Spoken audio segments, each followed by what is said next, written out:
क्या हुआ कैसे हुआ।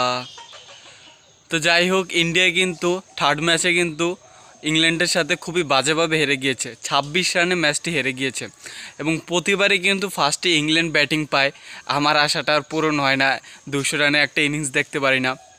তবুও কিন্তু ইংল্যান্ডকে 171 রানে আটকে দিয়েছে 9 উইকেটে, যেখানে ইন্ডিয়ার হয়ে দুর্দান্ত বোলিং করেছে কিন্তু বারুণ চক্রবর্তী কিন্তু ধারাবাহিকভাবে ভালো করেই যাচ্ছে।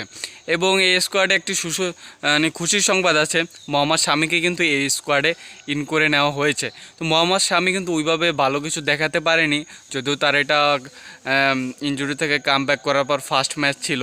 তিনি 3 ওভারে 25 রান দিয়েছেন।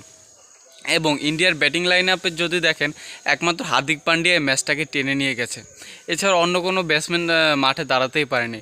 ইংল্যান্ডের হয়ে কিন্তু আদিল রশিদ খুবই ভালো বল করেছে এবং শুনতে পাচ্ছি সে নাকি এখন টি-20তে নাম্বার 1 বলার হয়ে গিয়েছে, কারণ 4 ওভারে 15 রান দিয়েছে, মাত্র 15 রান দিয়ে একটু উইকেট শিকার করে নিয়েছে।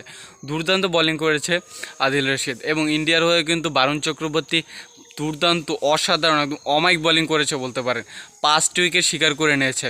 এবং এইটা দিয়ে বারুণ চক্রবর্তী প্রথম ইন্ডিয়া কোনো ম্যাচ হারার পর সেই ম্যাচের ম্যান অফ দ্য ম্যাচ হয়েছে ইন্ডিয়ান প্লেয়ার।